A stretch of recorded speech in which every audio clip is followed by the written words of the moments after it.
Herkese merhaba. Bugün haşhaşlı şahane bir börek yapacağız. Yemeğe doyamayacağınız aşırı pratik bir börek arkadaşlar. Hemen tarife başlıyorum. Bu tarifle 2 tepsi böreği rahatlıkla çıkarabilirsiniz. Yarım paket yaş maya, 9 su bardağı un ve 4 su bardağı da ılık su kullandık. Çok yumuşak kıvamlı bir hamur elde edeceğimiz için arkadaşlar ununu azar azar ilave ettik. Ele yapışan bir hamurumuz olacak. Önce gördüğünüz gibi mayayı erittim güzelce. 8 su bardağı unu koyduktan sonra üzerine suyunu ilave edip yoğurmaya başlıyoruz. Kalan unu da ilave edeceğiz tekrardan. Baktınız çok cıvık, 1 su bardağı daha ekleyebilirsiniz ya da kıvamına göre yarım yarım eklemeye devam edebilirsiniz. Söylediğim gibi çok yumuşak bir hamur elde edeceğiz.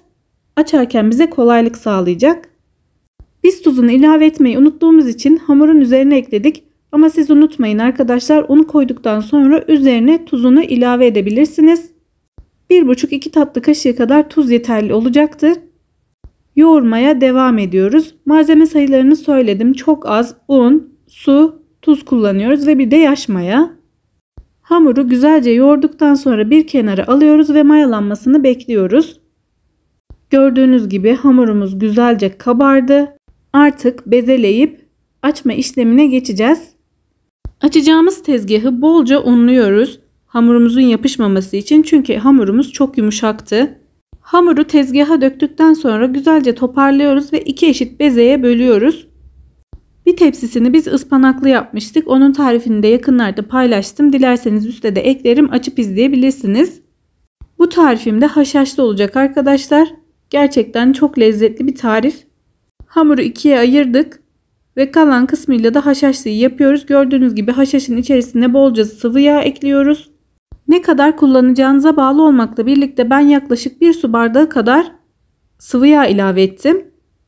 Şimdi bir portakal büyüklüğünde bezeleri ayırmaya geldi sıra. Yaklaşık 6 ya da 7 tane beze çıkıyor arkadaşlar. Bu da bir tepsiyi doldurmamıza rahatlıkla yetiyor. Açması o kadar kolay ki arkadaşlar, hiç oklava kullanmadan direkt elinizle bile rahatlıkla açabiliyorsunuz. Hamur da zaten yumuşacık olduğu için uzatmanız, şekil vermeniz aşırı kolay oluyor. Şimdi zaten size açarken göstereceğim. Yuvarlayıp güzelce bezelerimizi oluşturuyoruz. Bakın çok güzel bezeler oldu çünkü hamuru çok güzel yoğurduk. Hamuru yoğururken yaklaşık 10 dakika kadar yoğurmuştuk. Güzelce mayalandı. Yarım saat, 1 saat kadar sıcak bir ortamda. Onun da ardından şimdi açmaya başladık. Gördüğünüz gibi rahatlıkla açılıyor. Şimdi size hem oklavayla hem de elde nasıl açıldığını göstereceğim. Gördüğünüzde bana hak vereceksiniz. Gerçekten çok pratik bir börek. Herkes rahatlıkla yapabilir. Açarken hiç zorlanmadık. Açabildiğimiz kadar açtık. Çok fazla açmaya da gerek yok. Sebebini şimdi göstereceğim zaten sizlere. İç malzemesini ekliyoruz. Bakın haşhaşın sıvılığını görüyorsunuz. Dediğim gibi miktarına göre sıvı yağını ekleyip kıvamını verebilirsiniz. Güzelce karıştırıyoruz. Homojen bir kıvam aldıktan sonra bakarsanız eğer yağ gerekliyse biraz daha ilave yapabilirsiniz. Sürerken rahatlığını görüyorsunuz. Bu kıvamda olması yeterli olacaktır. Şimdi 2'ye katlayacağız arkadaşlar. Rulo haline getiriyoruz. Ortasına kadar bir yerinden katladık. Şimdi de diğer tarafından katlayacağız. Bakın videoda açtığımız hamur ne kadar küçük görünüyor. Ama birazdan tepsi boyutuna geldiğini göreceksiniz. Benim için bir böreği yaparkenki en önemli şey pratikliği arkadaşlar. Bu börek de gerçekten çok pratik. Bakın görüyorsunuz hamur küçücüktü ama çok güzel sünüyor. Şimdi size rahatlığını göstermek istiyorum. Bakın elinizle dahi açabiliyorsunuz. Asla oklava vurmanıza gerek yok. Ben oklavayla açamam diyenler bile elleriyle gayet rahat açabilecekler. Defalarca söylediğim için tekrar söylüyorum. Hamur yumuşak olduğu için açması çok kolay. Açabildiğiniz kadar açıyorsunuz arkadaşlar. Daha sonra içini ilave ediyoruz ve yine rulo haline getiriyoruz iki kısmından da. Esnek bir hamur olduğu için de rulo haline getirirken de açılıyor, görüyorsunuz. Hiç telaş etmenize gerek yok. Bir kısmını rulo haline getirdik. Kalan kısmını da yapıyoruz ve tepsimize yerleştiriyoruz. Bakın ne kadar esnek bir hamur. Aynı işlemi bezelerimiz bitene kadar yapıyoruz arkadaşlar. Bir tepsiyi bitirdik. Bakın küçük görünüyor ama onları esneteceğiz. Gayet tepsi boyutunda böreğimiz oldu.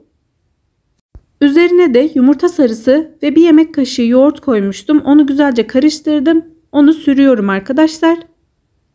Üzeri için de evinizde ne varsa onu kullanabilirsiniz. İster çörek otu, susam, haşhaş, artık tamamen size kalmış süslemesi. Ben böyle tanecikli haşhaş vardı. Onu kullandım arkadaşlar. Dediğim gibi dilediğiniz malzemeyi kullanabilirsiniz. Yumuşacık, çok güzel böreğimiz olacak.